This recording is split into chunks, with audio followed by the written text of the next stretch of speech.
Hola, mi nombre es Aldo Ramos y estas son las clases de Geología Física.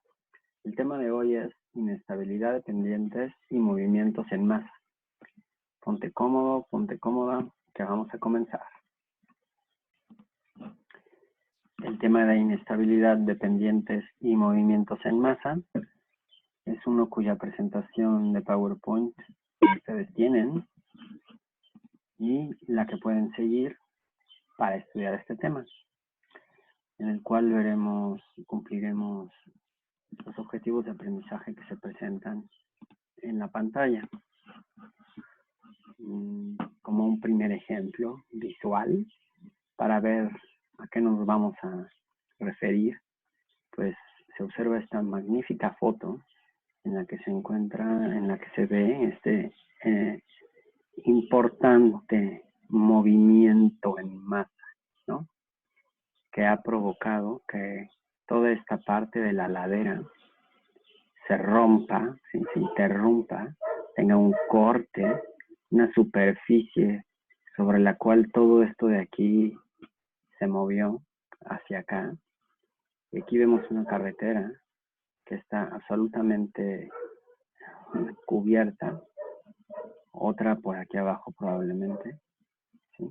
Y como escala, pues podemos ver los pinos, ¿no? Y los árboles. Realmente es una importante cantidad de material la que ha sido removida.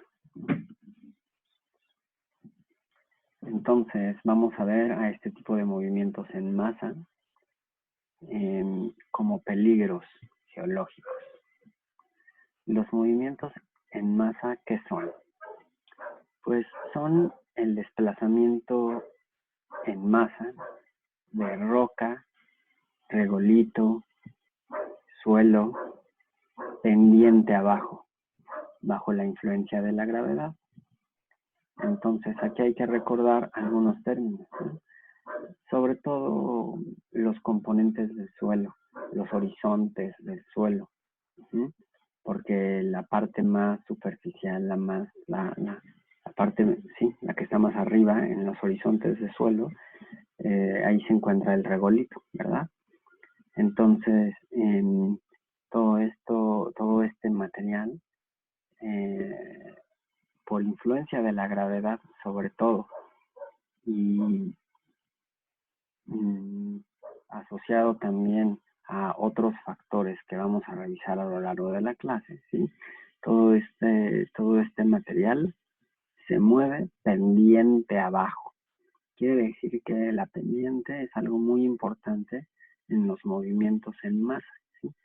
Si tuviéramos una pendiente nula, algo horizontal, sería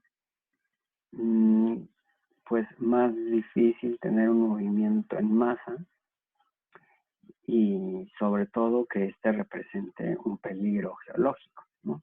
Entonces vamos a hablar de situaciones en las que siempre hay una pendiente que está involucrada en el proceso, ¿no? En los movimientos en masa podemos verlos como partes de un espectro continuo de movimiento de material. Por ejemplo, en cuanto a velocidad, desde aquellos que se mueven casi imperceptiblemente o hasta llegar a aquellos que se mueven a velocidades extremadamente rápidas. En la imagen de la izquierda podemos ver el primer ejemplo, un movimiento que si no fuera por la curvatura que tienen los árboles allí en la parte inferior, pues no podríamos en nuestra escala de observación percibir el movimiento que sin embargo sí está sucediendo en masa, ¿no? De toda esa parte superior del suelo, ¿no?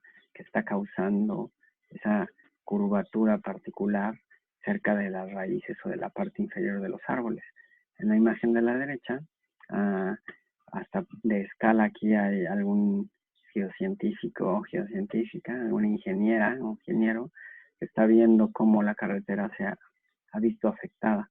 En este caso por un movimiento sí más rápido, pero también por un movimiento de partículas muchísimo más gruesas, bloques considerables, ¿no? Y aquí, en el caso de la izquierda, pues la masa que se está moviendo es más bien de grano fino, es el suelo lo que se está moviendo. Y en el lado derecho lo que se movió son de plano bloques de roca, ¿sí? Que en este caso han causado un severo daño ahí a la vialidad y a la infraestructura. Los movimientos en masa representan serios peligros geológicos que pueden provocar importantes daños materiales y hasta pérdida de vidas. Muchos ocurren en conexión con otros desastres naturales, como por ejemplo terremotos, erupciones volcánicas, incendios forestales, tormentas severas. Los deslizamientos y movimientos en masa, diría yo, que acompañan en muchos casos a otro tipo de peligros naturales, ¿no? Entonces, como que muchas veces son consecuencia de, vamos a ver más adelante que, por ejemplo, los deslizamientos, los movimientos en masa podrían ser ocasionados, por ejemplo, por un sismo. Entonces ahí conectarías terremotos con movimientos en masa. Lo vamos a ver más adelante. Entre los factores que impulsan los movimientos en masa, los más comunes son, sin duda, de los factores más importantes, si no es que un factor muy determinante, es la saturación de agua de los materiales. Cuando los poros de un sedimento se llenan de agua, se reduce la cohesión entre las partículas y el material logra moverse con relativa facilidad. Es claro que estamos hablando, fíjate, dicen los poros de un sedimento, de algo que todavía no está completamente consolidado, algo que todavía no está completamente litificado. Si a esto lo saturas de agua, a estos poros los llenas de agua, ¿sí? La cohesión entre las partículas se reduce y el material logra moverse. De por sí, el peso que el agua agrega al material puede ser lo suficiente como para impulsar el flujo pendiente abajo. Y lo que hay que imaginar es nuestro castillo de arena que hacemos cuando vamos a la playa. Algún día regresaremos a la playa también. Entonces aquí nosotros sabemos que hay cierta cantidad de agua necesaria para que nuestro castillo de arena o nuestra construcción de arena se sostenga, ¿sí? Si tiene muy poca agua, se desmorona seco. Si tiene justo la cantidad exacta, se mantiene. Si se pasa de agua, fluye, ¿no? Es como arena movediza, ¿no? Es un sedimento tan saturado de agua que la cohesión entre sus partículas ya no le permite formar una pared de tu castillo y fluye ladera abajo. Los movimientos en masa entonces pueden ser impulsados por cualquier cosa que provoque la saturación de agua en algún material cuando este material esté en alguna pendiente. Claro, ¿cierto? Entonces, por ejemplo, pueden ser impulsados por fuertes lluvias o porque se derrita mucha nieve, ¿no? De seguro se te viene a la mente algún depósito que hemos mencionado antes. Ahorita lo vamos a recordar. El punto es que, ¿cómo va a ocurrir esta saturación de agua? Bueno, pues si llueve mucho, si se derrite mucha nieve y cualquier otro proceso que te venga a la mente que pueda saturar de agua a los materiales que no estén tan consolidados. Otro factor muy importante y determinante de los de la inestabilidad o estabilidad de alguna pendiente y por lo tanto el que se provoque un movimiento en masa es la inclinación de las pendientes. A mayor inclinación habrá más posibilidades de un movimiento en masa, porque la componente, cuando descompones a las fuerzas, ¿no? las fuerzas que están actuando en un objeto, ¿no? en una cantidad de masa aquí situada en una pendiente, pues son la gravedad, la fricción que provoca, que causa el contacto entre la superficie del terreno y este objeto, ¿sí? La componente vertical de ese sistema de fuerzas se hace mayor, aumenta su magnitud, ¿sí? Cuando la pendiente es mayor, es más inclinada. Esto quiere decir que nos va a jalar más fuerte hacia ladera abajo el sistema de fuerza cuando la pendiente es muchísimo más inclinada. Y bueno, intenta pararte en una pendiente normal y intenta pararte en una pendiente muy empinada. Sientes que te caes. Cuanto más empinada sea la pendiente, mayor será la componente paralela o vertical, diría yo, de la gravedad, del sistema de fuerzas, ¿no? Y la probabilidad de que ocurra un movimiento en masa.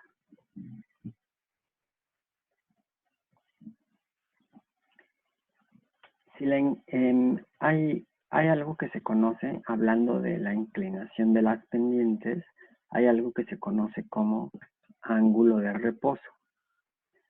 El ángulo de reposo es aquel ángulo que puede tener cierto material no consolidado, sin estar saturado en agua, y que para que su pendiente sea estable. Por ejemplo, si tú vas a hacer dejas caer de este contenedor de arena, dejas caer arena fina, se va a formar un montículo de arena fina, ¿sí? Que va a ser estable, ¿no? Dentro de lo que cabe, cuando la pendiente de dicho montículo aquí tiene 35 grados con la horizontal. Se va a formar naturalmente así, ¿cierto? Va a caer la arena y va a formar ese montículo, porque eso es lo estable. Cualquier ángulo, ¿no?, que rebase ese ángulo de reposo, pues entonces provocará la inestabilidad de esta pendiente, ¿sí?, que era estable en este ángulo de reposo. Si tuviéramos arena un poco más gruesa, ¿sí?, el ángulo de estabilidad se aumentaría 40 grados, aumentaría por 5 grados. ¿Qué pasaría si tuviéramos ahora un sedimento de granulometría mucho mayor, ¿no?, más grueso? Por ejemplo, aquí grava. Si tenemos un montículo de grava, va a poder soportar de manera estable pendientes más empinadas de hasta 45 grados. Si la inclinación de la pendiente rebasa el ángulo de reposo para el material en cuestión, este se desplazará pendiente abajo.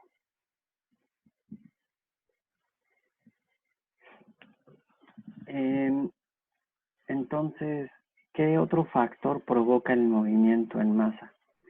Pues que se remueva la vegetación, la deforestación. En una pendiente, si hay plantas, las raíces de las plantas, de los árboles, ayudan a aumentar la cohesión, ¿sí?, entre las partículas. Si no hay planta, esta entonces se reduce y la pendiente se vuelve inestable. Las plantas protegen al suelo de la erosión y mantienen unido el suelo con sus raíces, cohesión. Al remover la vegetación es más fácil que ocurran movimientos en masa, especialmente si las pendientes son pronunciadas y el agua es abundante. Pues sí, porque la inclinación de las pendientes es un factor que promueve el movimiento en masa y también la saturación en agua de los materiales. Finalmente, el ejemplo que mencionábamos hace un rato, vibraciones del terreno inducidas por los sismos, ¿sí? Entonces, si tienes una pendiente estable, o más o menos estable, y haces vibrar todo, ¿sí? Pues esa inestabilidad puede verse, o pseudoestabilidad puede verse comprometida, ¿sí? De tal modo que se provoque un movimiento en masa asociada a la vibración por un sismo, ¿no? ¿Cómo podemos estabilizar las pendientes para que evitar su saturación en agua, para evitar que alguna vibración provoque su deslizamiento, su movimiento, su desplazamiento? ¿O cómo podríamos estabilizar las pendientes?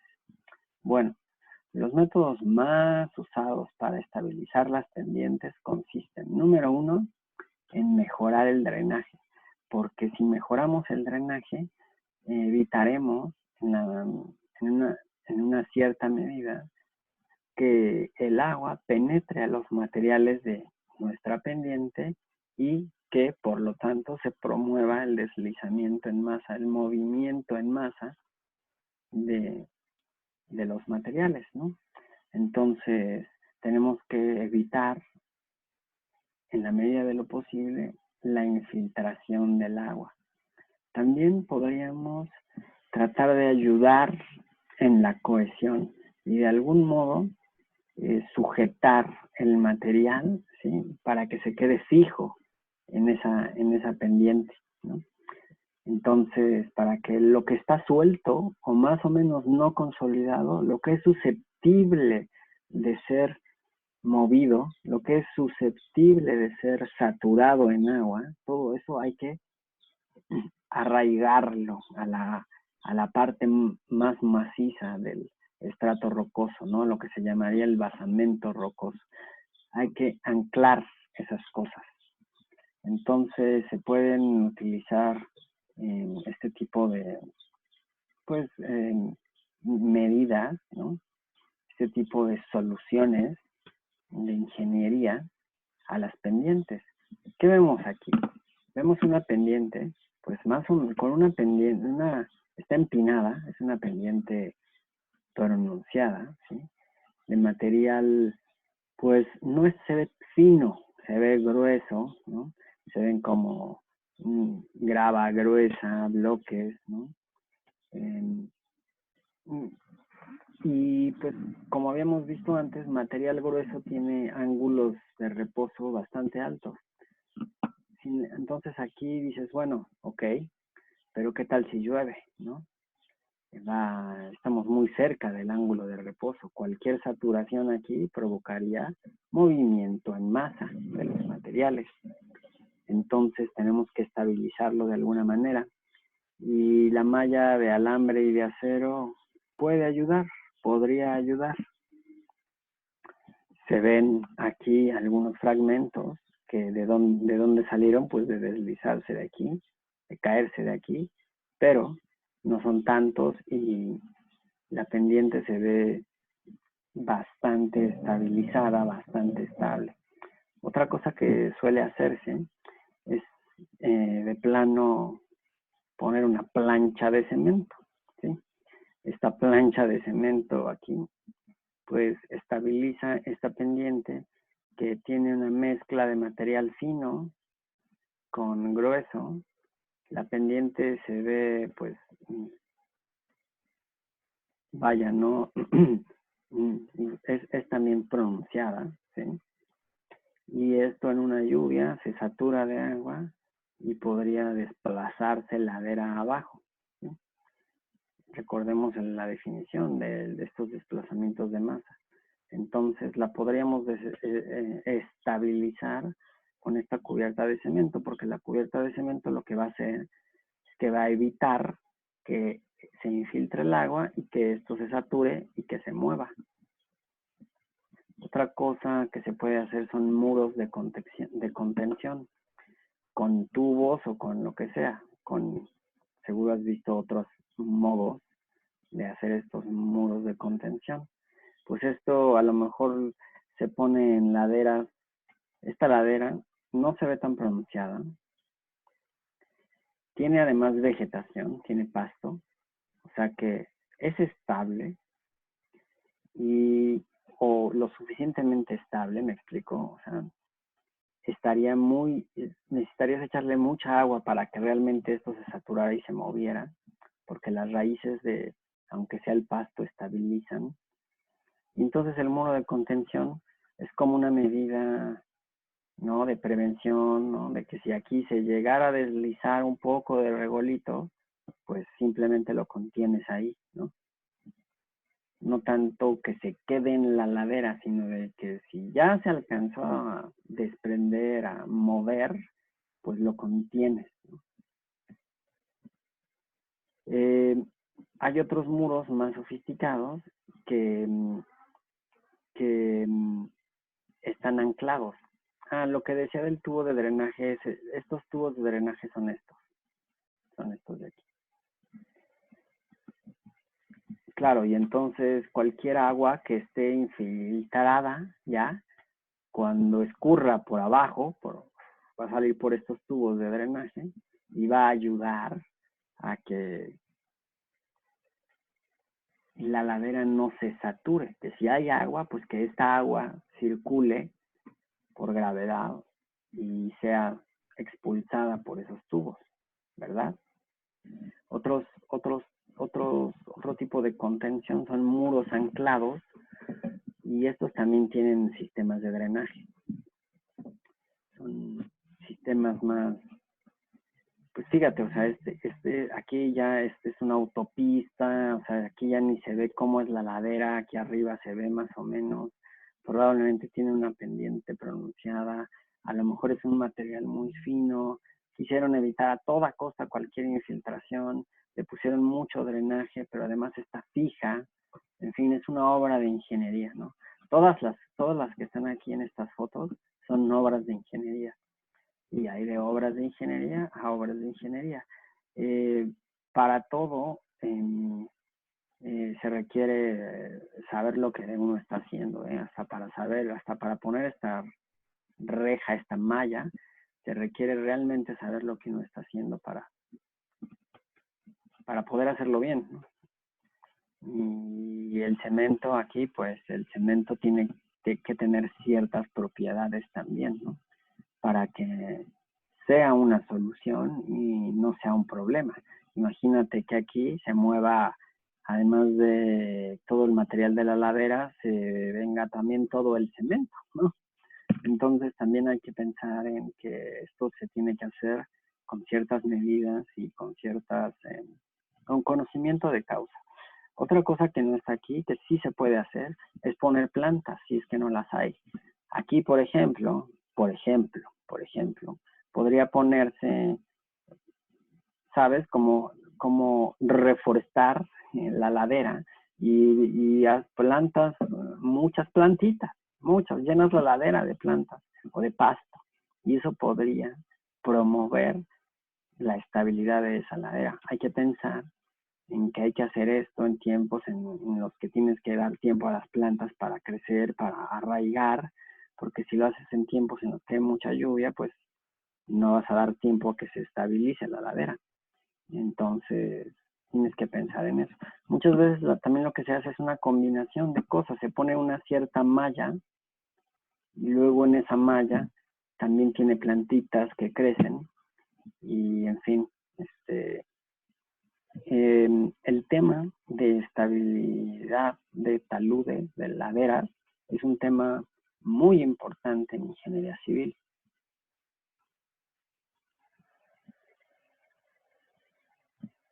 Vaya inestable esta ladera de aquí, ¿no? ¿Qué son los movimientos en masa? Pues es desplazamiento, el movimiento de qué? De material. ¿De qué material? De roca, de regolito, de suelo, ladera abajo. ¿Por qué? Pues porque se saturaron de agua, perdieron cohesión y se movieron ladera abajo. También pueden ser provocados por sismos, por movimientos, por vibraciones en el terreno que causan que la ladera tenga inestabilidad y el material que la forme se mueva ladera abajo. Y pues también la pendiente, qué tan pronunciada es una pendiente, puede provocar estos movimientos de roca, de regolito y de suelo, ¿no? De cosas, de fragmentos no consolidados que se mueven ladera abajo. Esos son los movimientos en masa. ¿En qué manera el agua puede impulsar los movimientos en masa? Bueno, lo dije hace rato, ¿no? Estos movimientos de roca, de regolito, de suelo, ladera abajo puede ser provocado porque cuando el agua está entre los poros de estos materiales, ¿sí? Disminuye su cohesión, ¿sí? Y al disminuir su cohesión, se mueven ladera abajo, tienden a fluir, tienden ¿sí? a desplazarse, ¿sí? Inclusive también por el peso del agua, ¿sí? En la mezcla resultante, que no permite que se queden adheridos a la ladera. Explica el concepto de ángulo de reposo de los materiales y cómo se relaciona con la ocurrencia de movimientos en masa. Bueno, el ángulo de reposo es aquel que los materiales sueltos, no consolidados, tienen de forma natural, ¿sí? Si yo dejo caer arena fina, se va a formar un montículo con cierta pendiente, solito. Esa pendiente es dependiente del material.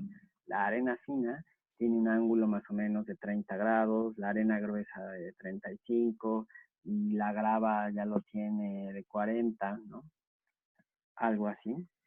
El caso es que es un montículo que de manera natural se puede mantener estable. Y la inclinación, la pendiente de dicho montículo, ese es el ángulo de reposo, ¿sí? Es el ángulo máximo que puede tener una pendiente, ¿sí? Para que esta ladera se mantenga quieta. Si se rebasa dicho ángulo, el material que la compone se va a desplazar ladera abajo, es decir, va a provocar una inestabilidad de pendientes y un movimiento en masa. Entonces ese es el ángulo de reposo. Se relaciona con la ocurrencia de movimientos en masa porque si se rebasa, pues se provoca un movimiento en masa. Describe algunas medidas de estabilización de pendientes. Poner una malla estabilizadora, también cubrir de cemento, poner una plancha de cemento, poner muros de contención que tengan algún drenaje. Estos muros pueden ser fijos, pueden ser anclados, pueden ser de cemento, de varios materiales. Inclusive también se podría poner vegetación, ¿no? Para estabilizar alguna pendiente. Entonces, ¿cómo vamos hasta aquí? Espero que bien. Vamos a intentar hacer una pausa. Continuamos con tipos de movimientos en masa. ¿Cuáles son los tipos de movimientos en masa? Bueno, para ver qué tipo de movimientos en masa tenemos, lo que necesitamos ver es el tipo de material y el estilo de movimiento. El tipo de material que se mueve, el tipo de material que está involucrado. Vamos a dividirlo por ahora en roca o regolito o cosas más finas o otras partes del suelo, en fin, ¿no? También el estilo de movimiento, si es algo que se puede describir más como una caída o como un deslizamiento. Yo mencioné la palabra deslizamiento muchas veces antes. O como un flujo, también se mencionó la palabra flujo. Entonces, cuando hablamos de caída, hablamos de un material que que cae casi verticalmente, digámoslo así. En el deslizamiento, que es algo como lo de la figura, lo de la foto, es algo más como un deslizamiento. En este deslizamiento es un movimiento a lo largo de una superficie que puede observable. La superficie por la cual se deslizó todo queda descubierta y la ves, como aquí, queda como esta cicatriz, y es claro que a partir de ahí, todo lo que había encima de ahí, se deslizó ladera abajo. Aquí podemos tener esta maquinaria pesada aquí, como escala, para este tipo de deslizamientos, que muchas veces, creo yo, podríamos verlos como, bueno, o sea, sí está grande y todo, y bueno, ya le quitó 30 metros a la carretera, ¿no? Tampoco es tanto. Pero cuánto material es y lo que implica en términos de, bueno, ahora lo tienes que quitar, componer un tramo carretero, fíjate cómo el deslizamiento llegó hasta acá. O sea, realmente aquí está la carretera hecha añicos, ¿sí? La cicatriz, el contorno de la cicatriz es gigantesco, ¿no? En este deslizamiento de aquí. Entonces, son realmente un peligro. El flujo se trata de cuando el material pues realmente se mueve como un fluido, porque por eso le llaman flujo, ¿no? Realmente está fluyendo. ¿Qué te tienes que imaginar? Pues como agua, como lodo, como un fluido, ¿ok? En ese momento la saturación de agua es tanta, ¿sí?, que los materiales fluyen. Entonces te recomiendo que hagas esta tabla, en la cual pongas aquí tipo de movimiento, caída, deslizamiento o flujo, y el tipo de material, roca o regolito, que está implicado en ello. Desde ahora, haciendo notar que roca nos referimos a pues, los fragmentos más gruesos de roca, claro. Todos los bloques enormes, ¿no? Sí, los bloques más grandes, o sea, lo que es más grande en la escala que nosotros hemos manejado, ¿sí? Lo que ya es más grueso que la grava, o sea, de la grava para arriba, ¿ves? Pero hasta bloques gigantescos. Y con regolito nos referimos a todo lo demás, llegando hasta lo más fino, ¿ok? Con eso nos referimos a eso. Entonces, la caída, cuando hablamos de caída, porque aquí el estilo del movimiento lo tienes que tener en cuenta, ¿está bien? Si se trata de una caída, un deslizamiento o un flujo, tienes que poder tú como geocientífica o geocientífico poder determinarlo. ¿Cómo le vas a hacer? Haciendo esta tabla, ¿sí? Y vas a tener que atender al tipo de material con el que estás tratando. Si este tipo de material se trata de roca, ya explicamos nuestros dos extremos, ¿sí? ¿Sí? Sí, entonces aquí cuando hay caída estás hablando de un desprendimiento, ¿sí? Ese es el término, digamos, técnico que le darás. Y cuando se está deslizando, o sea, cuando no está cayendo verticalmente, sino que se está moviendo a lo largo de una superficie de deslizamiento, le vas a decir deslizamiento. Cuando eso mismo está ocurriendo, pero para material más fino, le vas a llamar desplome. Se va a ver diferente. Ahorita vamos a ver unas fotos. Ahora, cuando se trata de fluir, es muy difícil concebir rocas enormes y gruesas fluyendo.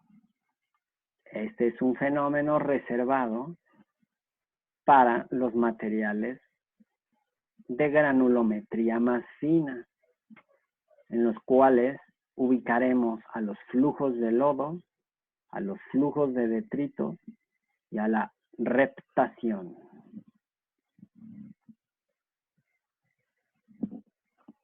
Desprendimientos. Fíjate en este desprendimiento. ¿Qué era el desprendimiento? De tu tabla. Mira esta roca enorme de aquí que destruyó esta casa. Esperemos que no sea de esta señora. O bueno, esperemos que sí, porque hubiera sido peor que la señora estuviese adentro, ¿verdad? Entonces, esperemos que...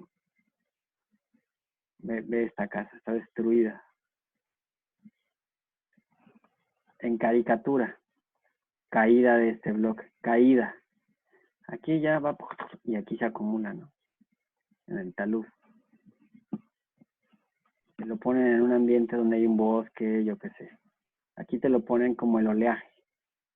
El oleaje va escarbando aquí, va escarbando aquí, va escarbando aquí, dejando sin piso a estos materiales de aquí arriba.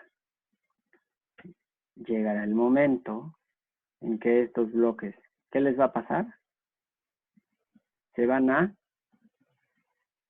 si dijiste desprender, caer, estarías bien.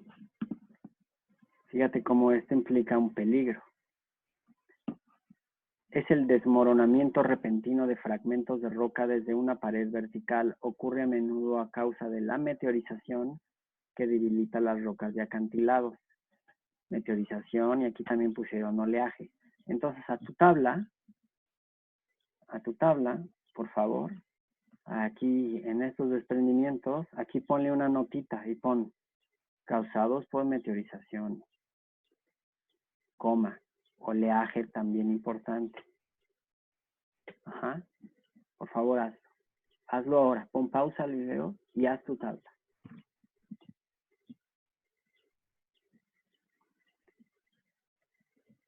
Deslizamiento es el desplazamiento pendiente abajo de material rocoso a lo largo de un plano inclinado. La superficie de deslizamiento a menudo coincide con una superficie de estratificación inclinada en la misma dirección de la pendiente. Términos importantes aquí, ¿sí? Fíjate cómo dice deslizamiento de roca. Ajá, de roca. También dice superficie de deslizamiento. ¿Sí? Ya lo mencionamos esto. También dice aquí que la estratificación puede estar inclinada en la misma dirección de la pendiente, ¿no? Entonces aquí tenemos una ladera. Aquí está tu ladera. Y nos ponen aquí en sección los estratos. ¿Hacia dónde se inclinan los estratos? Hacia la derecha. Y la ladera hacia la derecha. Esto podría no ocurrir, ¿verdad? Sin embargo, los estratos aquí son paralelos a la ladera. Esto puede promover el deslizamiento de roca. Puede promover. Es otro factor que puede promover los deslizamientos y movimientos en masa. Dime ahora, o dite a ti misma o mismo, ¿qué otra cosa puede promover los movimientos en masa? La saturación de agua, un sismo, la inclinación, ok, para que lo tengas pendiente, ¿sí? Entonces, en este tipo de movimientos, el deslizamiento de roca, pues puede ocurrir por causa de la inclinación de la pendiente, ¿sí? Y también puede esto ser promovido porque los estratos están inclinados en la misma dirección de la pendiente.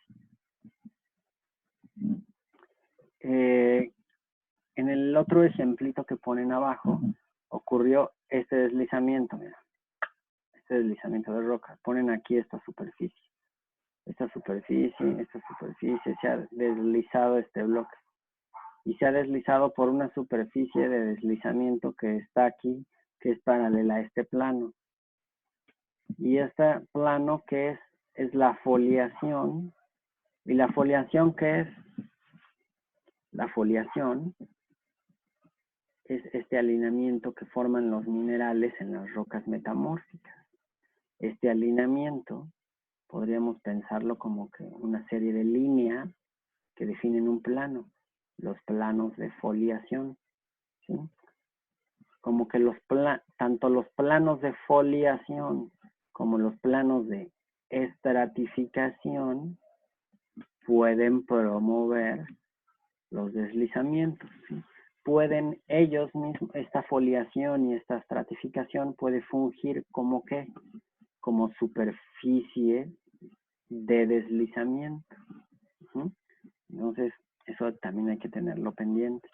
Los deslizamientos de roca pueden ser impulsados por las vibraciones asociadas a un terremoto o por fuertes lluvias que saturan capas subyacentes de sedimento fino, transformándolas en superficies de deslizamiento.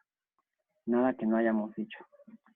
Aquí, bonito, te ponen primero una foto en la que se ve todo esto de aquí, parece una cicatriz de un deslizamiento de roca que vino hacia acá abajo.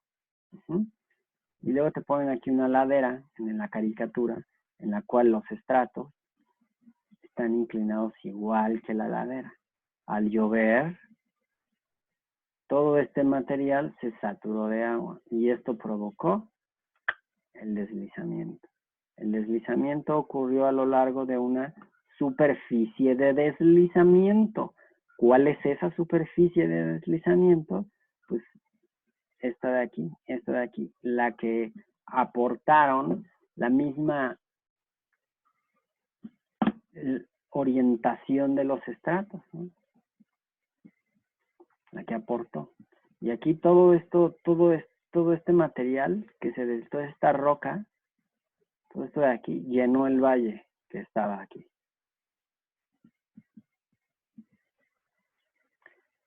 ¿Cuál sigue? Desplome. ¿Dónde estaba el desplome en tu tabla? ¿Te acuerdas? Pues estaba, chécalo, estaba aquí.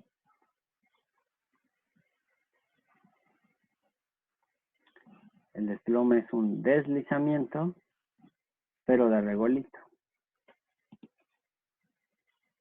Desplome. El desplome es un deslizamiento de regolito a lo largo de una superficie curva. ¿Qué ocurre cuando este se satura en agua posteriormente a una fuerte lluvia? La saturación en agua se va a mencionar siempre, ¿eh? Entonces ve completando tu tabla con los procesos importantes. O cuando la pendiente es demasiado pronunciada, nuevamente la pendiente, ¿sí?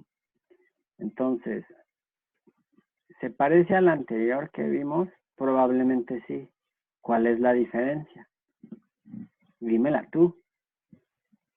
Aquí vemos cómo aquí cerca de la costa se ha provocado este desplome. Aquí en caricatura nos enseñan los desplomes. Aquí nos ponen este enorme desplome de este material fino. Y en estos circulitos rojos te ponen la maquinaria pesada. Para que veas la escala, ¿sí?, del peligro geológico y riesgo que significó esto para la infraestructura, porque aquí había una carreterita costera. ¿Qué sigue? Flujos de lodo y de detrito. Son una mezcla caótica de suelo, fragmentos de roca y un volumen relativamente grande de agua, más que en los otros casos, para que se provoque un flujo que bajan de una ladera como líquidos espesos. Aquí está esta superficie de aquí, esta cicatriz, se escurrió todo esto para acá.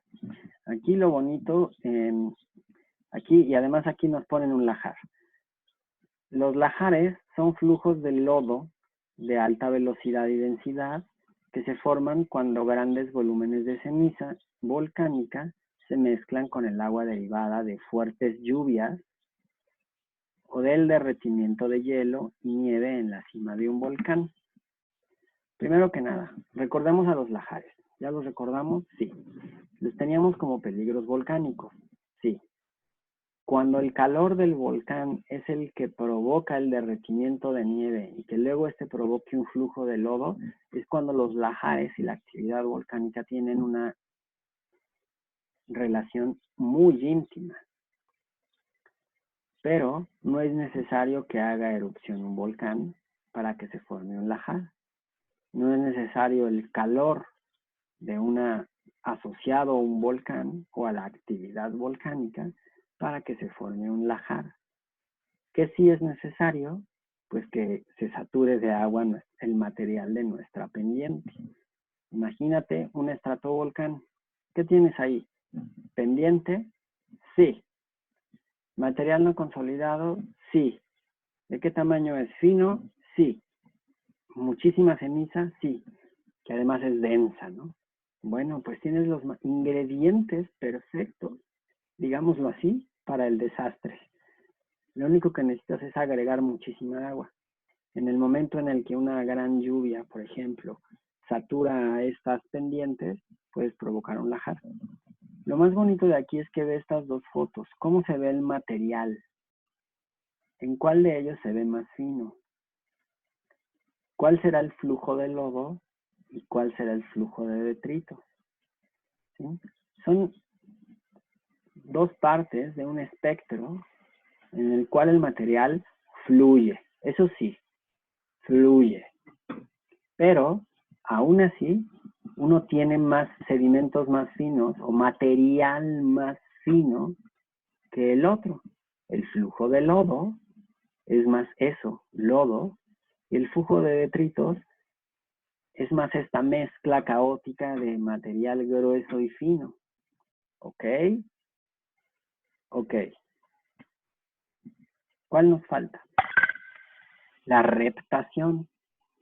La reptación es un flujo extremadamente lento de regolito a lo largo de una pendiente suave. Pendiente suave. Material fino. ¿Cómo se llama? Reptación. ¿Por qué se produce? Cuando la arcilla presente en el suelo se moja y se expande, elevando ligeramente el material. Pero cuando se seca la arcilla, nuevamente se reduce su volumen, ¿sí? Y vuelve a ese material que había elevado, luego lo vuelve a bajar. Se ve muy bonito en esta caricatura que ponen aquí. Primero te ponen las capas inclinadas del manto rocoso, del basamento rocoso, como se le dice a veces, ¿no? No me refiero al manto de la tierra, ¿sí? Entonces, bueno, aquí está la ladera y luego aquí encima de la ladera, de la roca firme, está el suelo. Aquí está el suelo, mira, suelo, con todo y su regolito, que es la parte más arriba. Ahí está el suelo. Cuando llueve, cuando esto se satura un poquito en agua, las arcillas de aquí, habíamos dicho que era un material fino, se expanden y entonces la superficie cuando está seca es aquí, pero la superficie cuando está mojada, la ponen hasta acá, superficie, cuando dice aquí se congela, cuando se congela este suelo. O sea, tiene mucha agua y mucho hielo, se congela. Entonces, después de que, entonces todas las roquitas y todo el material que estaba aquí, sube tantito. Pero cuando esto se descongela o cuando y empieza a disminuir otra vez su volumen, pues las partículas que se habían elevado tantito se mueven un poquitito hacia abajo. Y así, en cada ciclo que repitas, esta roquita amarilla de aquí se va a mover un poquito hacia abajo, un poquito hacia abajo, un poquito hacia abajo. En el ejemplo de aquí, te dicen la expansión causada por el congelamiento. cuando se congela un suelo, pero si no se congela, igual aquí en este globo gris dice que se produce cuando la arcilla presente en el suelo se moja. Las arcillas se expanden cuando se mojan, ¿no? Entonces imagínate que tienes un suelo muy arcilloso y hay grava ahí. Ahora expándelo, se mueve la grava. Las gravas sería como las pasitas en un pudín. Imagínate que el pudín se expande, se mueven las pasitas. Pero luego la arcilla se descomprime y esas pasillitas se mueven.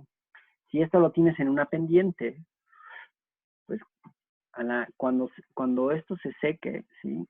Va a haber un movimiento hacia abajo seguro por gravedad, ¿no? Y entonces es un movimiento muy lento que puede notarse, por ejemplo, por esta barda que aquí ya se movió, o esta curvatura de barda que también ya hasta se rompió, o una tumba, ¿no? Que ya se movió, una tumba muy vieja, o los cables que están inclinados, ¿sí? Eventualmente a lo mejor la carretera también se empieza a curvear, ¿no? A provocar una cierta curva. Entonces aquí estos postes también ya se inclinaron todos de ser verticales, ¿no? Entonces este movimiento lento es de los que también pueden ser muy dañinos para la infraestructura, porque si le toca a tu casa o un edificio o una construcción, alguna edificación, algo de infraestructura, aunque sea lento, pero se va a dañar. Y luego estos daños lentos, de repente parten una estructura en dos, ¿verdad? Entonces estos también son muy importantes para tener en cuenta, para monitorear, para conocer, para saber cómo actuar, ¿no?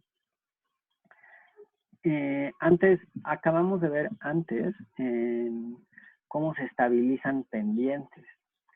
Pero antes de estabilizar una pendiente, ¿qué te imaginas que el geocientífico va a ir a ver? No va a ir a echar cemento o una malla o plantas o un muro de contención nada más a cualquier pendiente. Cada pendiente tendrá su única manera o su mejor manera de ser estabilizada. Y el geocientífico o geocientífica que vaya a hacerlo, primero va a ir a ver qué tipo de movimiento es. ¿Y qué es lo que va a ir a ver? El tipo de material, su tamaño, qué tanto llueve aquí en esta zona. Hay muchos sismos aquí en esta zona. Va a medir la pendiente, va a tratar de ver cuál es el ángulo de reposo del material con el que está tratando. Probablemente incluso tome muestras. Los ingenieros civiles hacen todo ese tipo de pruebas en sus laboratorios, ¿eh? Y los geocientíficas y geocientíficos también podrían hacerlo si se dedican, por ejemplo, a la geotecnia, a la aplicación de las geociencias con la ingeniería civil. Entonces, la estabilidad de taludes, créanmelo, es muy importante, la estabilidad de pendientes. Entonces, te vendo esta casa, te la vendo barata. ¿La quieres? Y si no la quieres, pues ya me dirías por qué. Parte de la casa incluso ya no está, ¿no? Entonces, por eso también te la estoy dando todavía más barata. Todavía un poquito más barata te la doy. ¿Ok? Antes le podíamos dar la casa corriendo por este caminito aquí y podíamos ir por esta veredita que venía aquí. Nos dábamos la vuelta aquí. Ya no, entonces ya también te la estamos dando más barata por eso. ¿Ok? Informes aquí. Explica en qué difiere un deslizamiento de un desplome. Bueno, pues, ¿qué tal si vamos a una tabla? Deslizamiento, desplome. Deslizamiento, desplome. Ambos son ejemplos de un mismo tipo de movimiento en masa, que se llama deslizamiento. Pero, en el caso del desplome, estoy moviendo en masa material fino, y en el caso del deslizamiento, estoy moviendo material más grueso.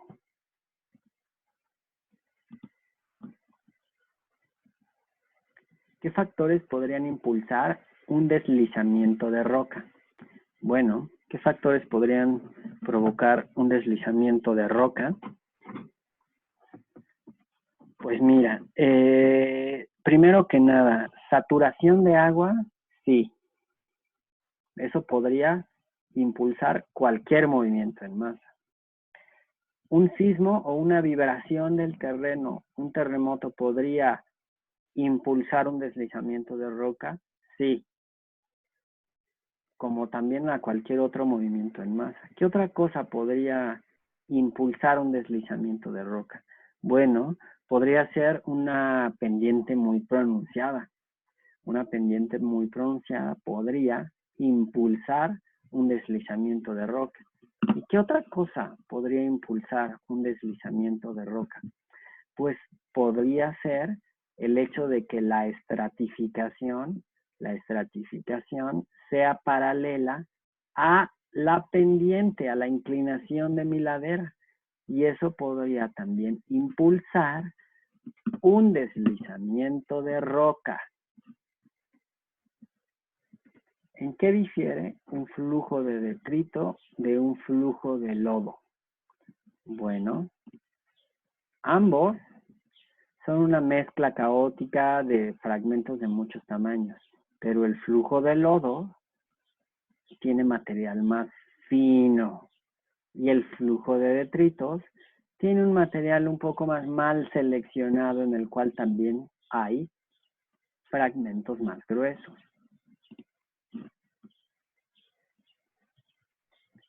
¿Cómo se podría reconocer la ocurrencia de una reptación?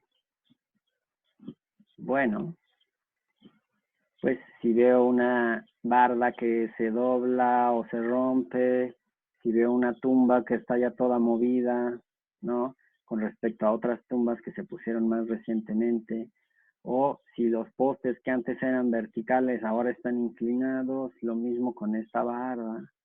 Eso podría darme una idea para reconocer la ocurrencia de reptación. Concept test. Lo voy a hacer yo porque pues ustedes no me lo entregan casi. Pon pausa si quieres aquí al video, descansa un momento, nos queda poco. Voy a resolver estos concept test que están facilísimos. Entonces aquí dice, ¿qué le está diciendo? Aquí el letrero que dice, beware of falling rocks. Ten cuidado de rocas cayendo, ¿no? Ten cuidado porque aquí caen rocas. Cuidado, caída de rocas. Y aquí, ¿qué le está diciendo la abuela al tipo ese? Stop your whining. Don't you know that what doesn't kill you will make you stronger? Deja de quejarse. ¿Qué no sabes? Que lo que no te mata te hace más fuerte. Yo pensé que le iba a decir, ¿de qué te quejas? Aquí había un letrero que decía que tuvieras cuidado. ¿Por qué no lo tuviste? ¿Cuál de las dos casas? ¿Cuáles dos casas? Aquí hay una casa. Aquí hay otra casa. Sería menos propensa a ser destruida por un deslizamiento. Menos propensa. Bueno, ¿cómo es la estratificación? ¿Es paralela a la pendiente en cuestión? En el caso de la casa A, sí. En el caso de la casa B, también. Pero en la casa B hay mucha vegetación.